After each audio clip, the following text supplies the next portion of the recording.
Well, Chris Spangle Show, thanks for joining me today. A little bit of a weird one production-wise. I got locked out of my house, so I'm actually recording this interview from my front porch. Promise you it sounds good. Thankfully, AI has some new processing tools that makes it much more audible. But that's why it looks weird. I'm in my house now, so this is my office. If you're watching on YouTube, you can see my bookshelf behind me with all my trinkets and books and everything. We're talking about immigration today. So Cruz Garcia is an independent policy consultant based in Southern California. Master's degree from Pepperdine, a School of Public Policy, bachelor's from University of Michigan. Incredibly smart guy. And he wrote an article in Real Clear Politics called "While Trump Deports Undocumented Immigrants, Latino Voters Are Optimistic." And the crux of his argument is trying to explain why a lot of Latino voters are supportive of Trump, as the Latino voting base has shifted more rightward.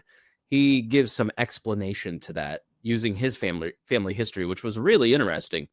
And you'll hear him go into, the background of his grandparents who were undocumented immigrants, and grandpa eventually ended up in jail because of a lot of that. So, and I thought that was fascinating. I don't agree with a lot of his article and a lot of this interview. And I don't want to taint it, right? I want to give you my opinion. I tend to look at a lot of the support for Trump as we've got to do something, and at least he's offering to do something, whereas Democrats are offering to do nothing. And obviously, what you hear in this interview, what you hear in some of the other interviews I've done lately around this topic, is a frustration with Democrats and their lack of policies, or their policies, like catch and release criminals that lead to deaths like Laken Riley's. Those aren't options. That's not what voters are looking for. Latino voters are especially impacted by crime related to immigration, connected to immigration. And often their communities are the hardest hit because police can't operate in those communities as well as they can in others, because there's not as much cooperation because of ICE and undocumented. And what I'd like to see is not this further. I mean, look, I talk about this in the interview with him. I'm like, the dehumanizing language. I think the first term was when Trump was using dehumanizing language about immigrants. I think we're seeing dehumanizing policies on a scale that are much more pronounced. They're starting to put into action a lot of the dehumanizing language. So I think it's a fool's errand to trust the Trump administration that they're going to just stop with Venezuelan gangs. And we discussed that. We bring that up. And I think I don't know if I mentioned it in the interview or if we were talking in the after interview, but America has to start coming up with an immigration policy that actually makes sense, that actually works. Just putting a complete stop to it, no immigration, unless it's from a country that we like, then that's not a workable policy. Neither is Biden's policy of do whatever you want. We're just going to kind of look the other way. So I thought Bush's immigration policies back in the mid-2000s were really solid. And I almost got impeached as chair of the College Republicans chapter that I was head of because I said that. So I read a book last year, kind of speaking of that Bush immigration policy, because that really was a bellwether moment for Republicans and immigration. When things started to change, Trump is credited with bringing immigration back into the mainstream conversation in the mid 2010s. But having been a talk radio screener from 2004 to 2008, it was always on the forefront of the minds of conservative America, especially. Brian Rosenwald wrote a book called Talk Radio's America, how an industry took over a political party that took over the United States. I think this was an outstanding book. It's not unfair. It's not some liberal leftist talk, saying, oh, look how bad these people are. It's really an honest history of the industry that has been very impactful. And immigration is key to the success of talk radio. Talk radio on the right seeded the ground for where we're at and why Donald Trump's singular focus on immigration is so popular in a lot of quarters of America. So I'd highly recommend the book Talk Radio's America. Really easy and fun read. Audiobook is good too. So check that out. But I think that's why for conservatives it has become such a this is just there's no conversation about it. It's because we've had 30 years of conversation on the right that is somewhat misinformed, fairly dehumanized, and why there's such an urgency to get something done. So check that book out. And they talk about the 2006 where Bush comes in and basically comes up with like a plan to allow people to come here and work and not gain citizenship unless it's through a long protracted process that vets people properly. And that was just a non-starter back then. So yeah, I'm sort of meandering here. So let me get to Cruz. Cruz was a great guest, very thoughtful, and I think you'll enjoy the conversation. I'd love to hear from you. Let me know what you think about this conversation at chris@chrisspangle.com, and we'll review your letters in a future episode.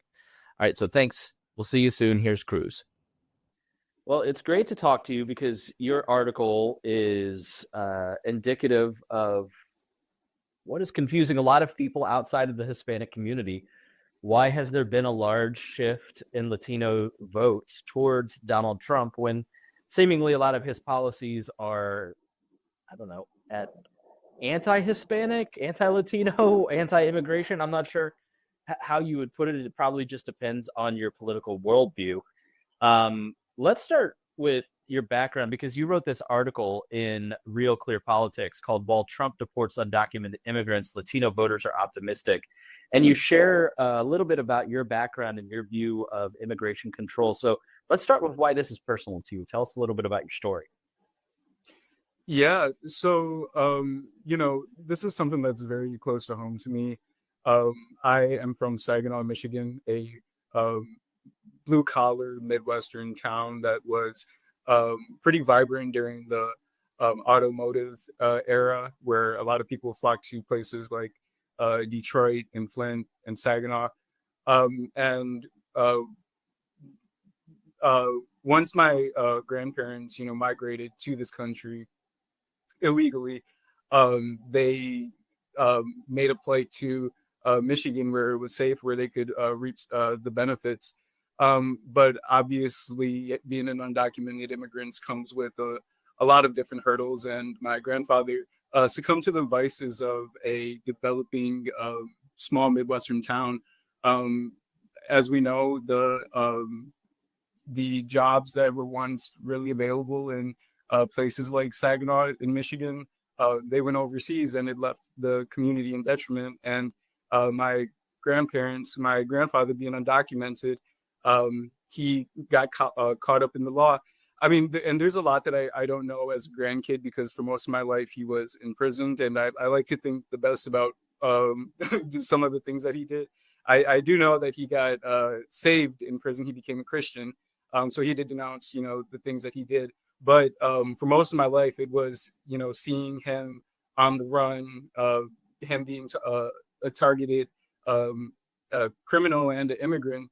I often wonder if he would be a part of, the group that would get sent to El Salvador had he been, brought up during this time.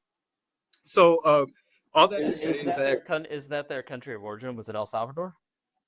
No, I'm of Mexican origin. So okay. They were a part of the wave of immigrants that came in the 70s.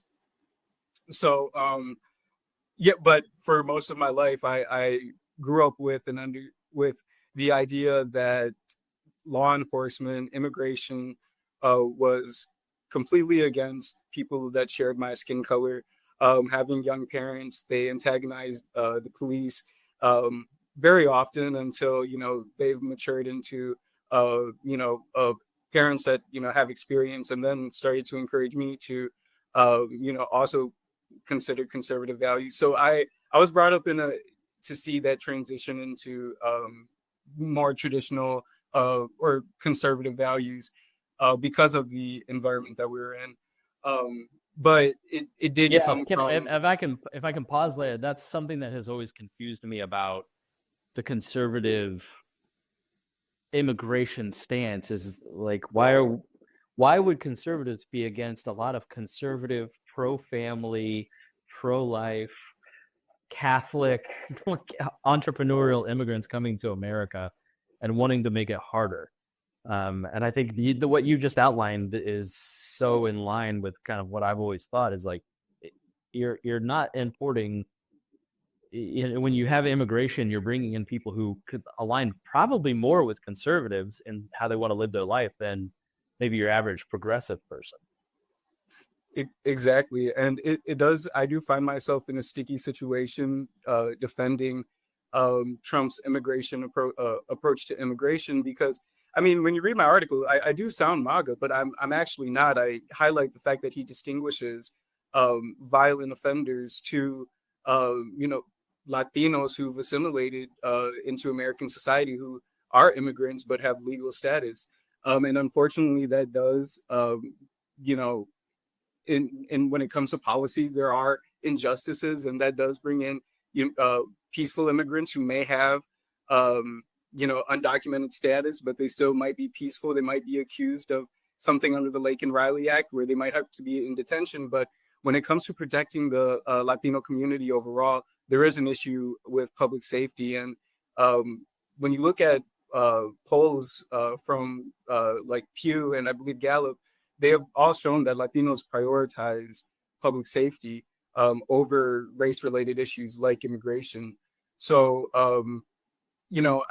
I'm not, super in favor of a hard-nosed approach to immigration, but I'm not gonna, as a researcher, I'm not going to ignore that Latinos are becoming more conservative. They are prioritizing public safety, and if that means favoring Trump's stringent approach to immigration, then that's what they're going to prioritize. Um, at the same time, I was talking about my family coming from a background where crime was involved. There were churches in Saginaw in the inner city, specifically Pentecostal churches that would have revivals and that would outreach to community members. And that's how my grandparents became, my grandmother and on both sides actually became involved with the church, and kind of had a worldview shift, um, you know, to look at American politics in a Judeo-Christian sense. So I think it's underestimated what churches do in low-income communities. There, a lot of Christian churches, they're not boastful, but when you are brought up in a community that is distressed economically, you do notice the grassroots outreach and the impact that it has. Yeah, it is by and large churches and Christians that are not on TikTok and Instagram flashing what they're doing and wearing $5,000 sneakers that are feeding the poor and help. I mean, I at work just did a video for the Indiana Lawyer. I work at a news outlet, and we featured the Neighborhood Christian Legal Clinic. And a big chunk of what this organization does is no cost legal work for immigrants, because the Christian community here believes in helping go against Leviathan with at least some aid, because it's so difficult to navigate the system. That's where I think you and I read your article, and I think we probably, I don't know where we agree or disagree. You seem far more pro Trump immigration's policies than I am. I'd like to see something a lot more rational. But that's why I was curious in talking to you, because I think you're bringing a perspective obviously I don't have. Let's talk about those disagreements later, because I want to continue down the road of your article, because that's why you're here, is to talk a little bit about that. But you talk about the Lake and Riley Act and why that's getting a lot of bipartisan support. It got A lot of Democrats in the House and the Senate voted for it. What was the Laken Riley Act, and why do you think that this started to gain support in Latino communities? Yeah, well, the Lake and Riley Act was an executive order pushed by Trump that um, went after undocumented immigrants who were accused of theft or violent acts. It uh, it would supposedly would have prevented a situation like what has been done to Lake and Riley, who was um, murdered and raped by an illegal immigrant from Venezuela, who was had multiple instances with ICE and being accused of different crimes. So that bill was intended to go after people like that. As a researcher and as somebody who has libertarian values, I definitely understand the pros and cons that come with uh, a bill like that. Specifically, people like me who look like me could be targeted, and that is, a trade-off that a lot of people in the Latino community are coming to terms with. And I will tell you that it's mainly because we see the crime that goes on in these inner city communities. When it comes to undocumented people, it creates a rabbit hole of investigative problems, judicial problems, crimes going unsolved, investigations still being pended because it's extremely hard to track undocumented people. Just from the city that I'm from, I mean, we don't have a large Latino community, but I had a classmate, just a few years ago, she was murdered and she was pregnant and her baby fortunately survived. Her name is Laura Buendia. And, it was, it's instances like that that are so close to home where you realize that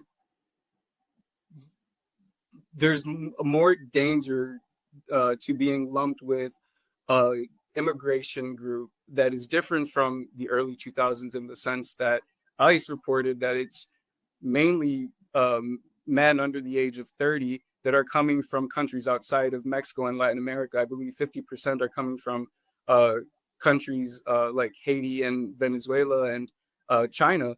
So it's a different demographic in that sense. And Latinos who are holding conservative values, Judeo-Christian ones, are prioritizing public safety, protecting their family. They see themselves in Lake and Riley, but even more specifically in Jocelyn Lungere, who was also murdered by an illegal immigrant who happened to share the same skin color as him.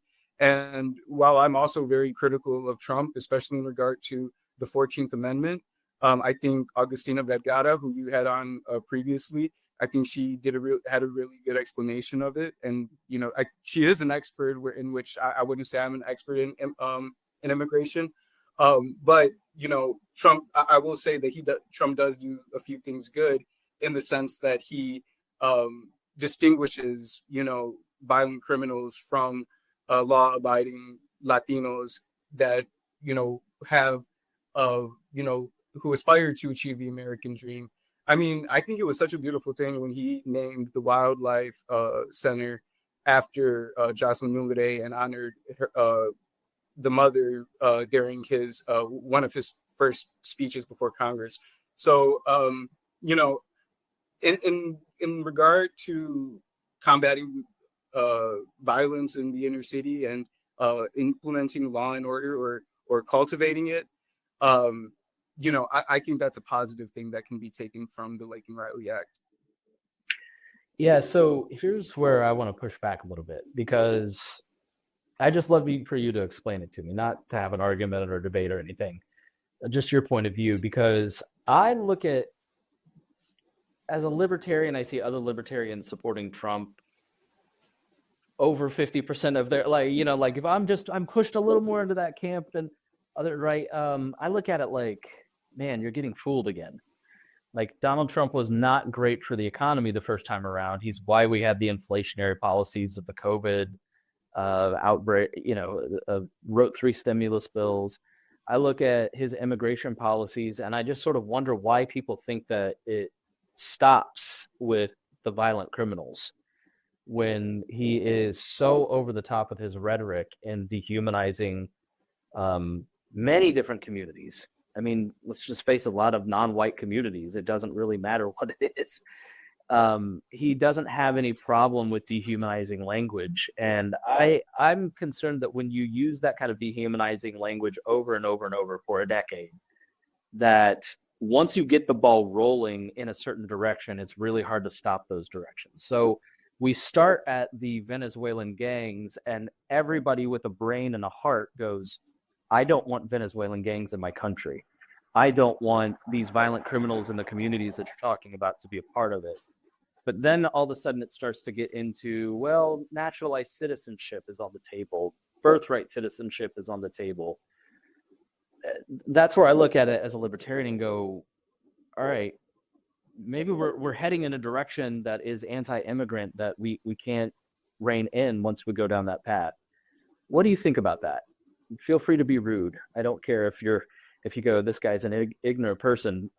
But I just look at what is kind of creeping in with doctors coming in that should be able to work and live here, and naturalized citizens like the Iranian doctor in the first term that they denaturalized him for really no good reason. That's not a path that I want to go down. Yeah, and I mean, again, I'm not super supportive of Trump's approach to immigration.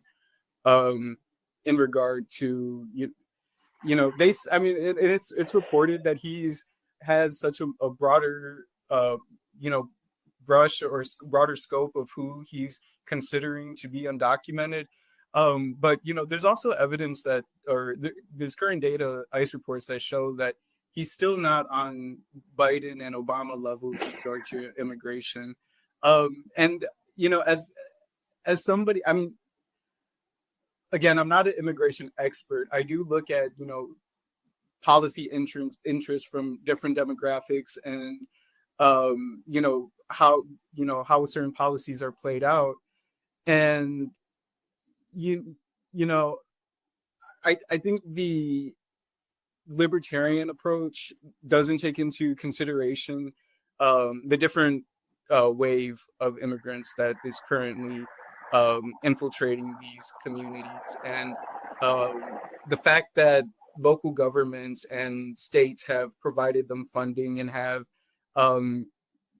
really kind of incentivized them to actually cause harm. I mean, when you can't work, you're giving stipends from local governments.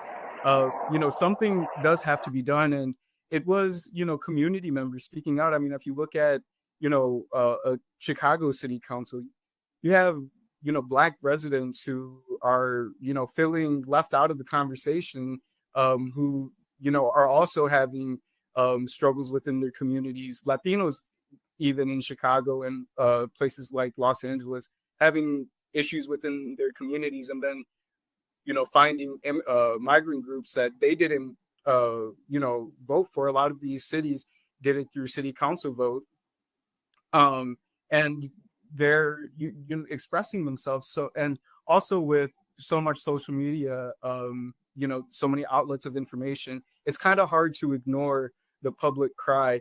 And as a libertarian, I'm somebody who's all for local community, responding to constituents.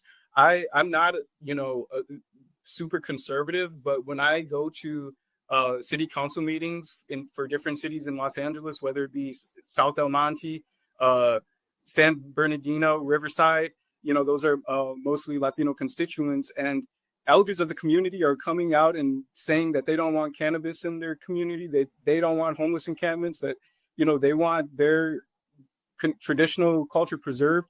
As an American and as somebody who wants to advance liberty, I mean, I can't pull out my libertarian economic model and say, but they can be potentially, valuable in the labor market, which I honestly don't really know if that's the case, because, the immigration waves in the early 2000s, they were looking for work. They had aspirations for the American dream, coming from Mexico, where it's a developing country, not a road country, where, which can lead to a better chance of prosperity, if you ask me, compared to, immigrant groups that are strategically, you know, brought to the U.S. by rogue regimes. And whether that's true or not, I mean, the demographic is enough to be alarmed, I would say.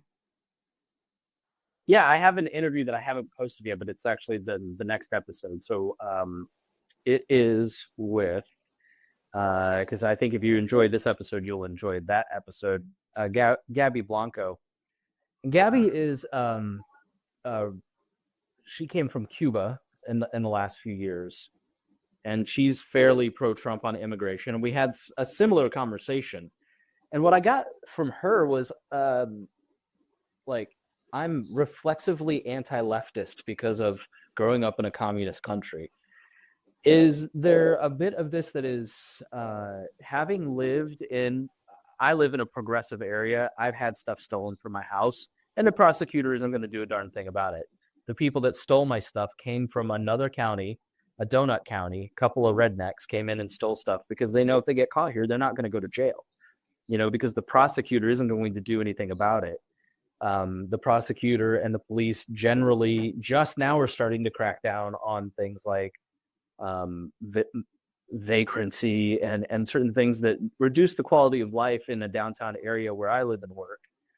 I have a far higher tolerance of like homeless people than my brother, who stopped by the city yesterday and was like, oh my goodness. Right. But is there some of this that is just, I'm supporting Trump because I'm so tired of progressive policies that are not working, that are making my life more dangerous, that are ruining the place that I live and making my life harder? Oh, certainly. If she's, anywhere near my age, I'm 26. We were, really influenced by from like, the Obama era to the transition to the Trump era.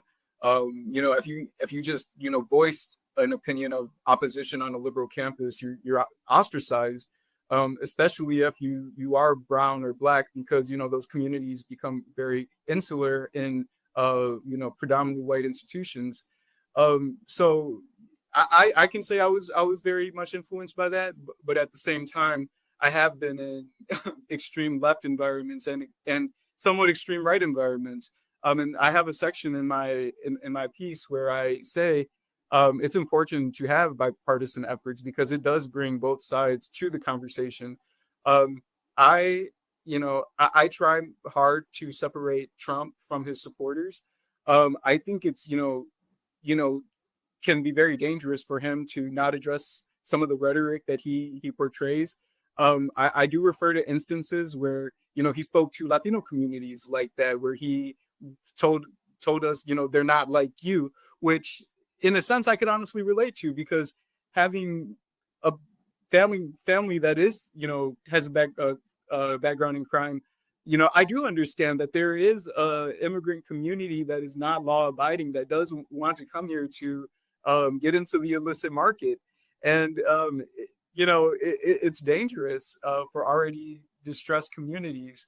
But I want to also be a rational voice that says, hey, you rushing the gun on issues like the 14th Amendment, that set a precedent for so many immigrants that it just I'm a believer in the sense that you have to speak somebody's language in order to be a part of the conversation. And in that sense, I did I did praise Trump in order to reel the conversation in and shed light on, let's not make this a Republican victory, but let's make it a bipartisan one. Both sides need to be at the table for reform. I like that. I mean, I think it's absolutely true. I think Democrats have gone so far out of the mainstream on so many issues, but immigration being one, that you accidentally start advocating for Venezuelan gang members, like instead of hardworking communities and hardworking Americans. Yeah, and Republicans, it's sort of the social mediaification of our conversations. I was having a conversation today where, like, if you were having a conversation in the newsroom where I work, it would be far different than the conversation that's happening on Twitter. They don't even resemble each other. So that's where I wanted to ask you about, and I'm going to butcher this. I took 12 semesters of Spanish and I know like 4 words, so I apologize. But Tren de Aragua, first, who are they? And then do you have a sense of, like, on the ground, give me, what I liked about your piece is that it gave me a sense of it put me inside your family, right? It put me inside of your experience, which I want to understand your perspective. Like you said, you can't have a conversation if you're not speaking the same languages. I'm paraphrasing, but sometimes I look at the Fox News stuff and I'm just like, did a Venezuelan gang take over a city? Like, is this just propaganda to get me to go along with your side? How do we, when we're watching media, how do we parse the propaganda versus the real lived experiences of people like your family when it comes to like Tren de Aragua and the gangs and the violence that you're talking about? Yeah, as a researcher, I'm humbled a lot by data and the things that aren't taken into consideration. And sometimes it's when it comes to certain policy, it starts with like reducing it to the bones and just recognizing that the being undocumented is unfortunate because you're subjected to the immigration process that is extremely complicated. So that alone presents so many different problems. And then on top of that, you have a different demographic. 50% are coming from countries that we've never experienced immigration waves at this length with. And then you combine that with city council, they're all live streamed. You can see people complaining, people fact checked what Haitians were doing to animals when Trump brought it up during the debate. And there was actually like a debate on Twitter as to whether or not that was true. And to me, it's an instance like that could easily be debunked if there wasn't so many reports of different things going on with, migrants. I mean, and when a lot of these, I don't know the specifics, but I mean, all this to say is that gathering, concrete data and research on these groups is already hard as it is. So there is kind of a necessity to rely on testimonies from, people at city council meetings and from what is reported on social media. I mean, I would tell, I would be very cautious of like dates and, when things happen, because, you can go down rabbit holes of looking at, violent acts by, immigrants from years ago. But, I just think that it's becoming much harder to debunk a crisis when it's so like when there's multiple avenues of ways to report, instances of crime uncertainties from community members. I know I went to a city council meeting in South El Monte, and this elderly woman, she was saying that this was her third time or like second time speaking to city council about a man who she believed was a migrant who would just stare at her while she did garden work. So whether those instances are true or not, community members are concerned. So I think my overall thing is that I want communities like mine to be protected, and it does sometimes come at the cost. Law enforcement does unfortunately come at the cost of profiling and injustice. Humans are not perfect, and where a justice is given somewhere, a so-called injustice is placed elsewhere.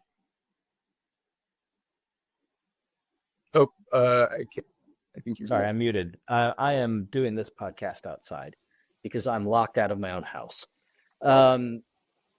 I I'm sure there are questions that I should ask that I don't know to ask. So I just want to give you a chance to kind of, what else would you like to say in this topic that people need to know that maybe we didn't cover, and then tell people how they can follow you.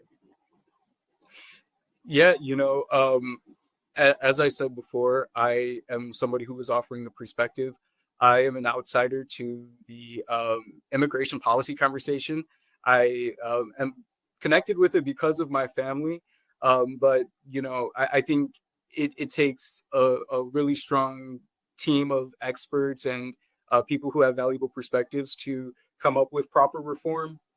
I am simply a voice that wants to shed light on the importance of prioritizing public safety, but also recognizing that there's a rational way to go about it in regard to evidence-based research and looking at policies in the past that have been successful, looking at immigrant groups that have found success in assimilation.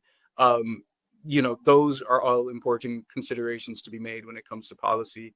And I, like, as Chris said, I am somebody who was heavily influenced by progressive ideas being kind of pushed on me in my college upbringing. So I do push back on a lot of those, but I'm also conscious that cognizant that the pendulum can swing far the other way.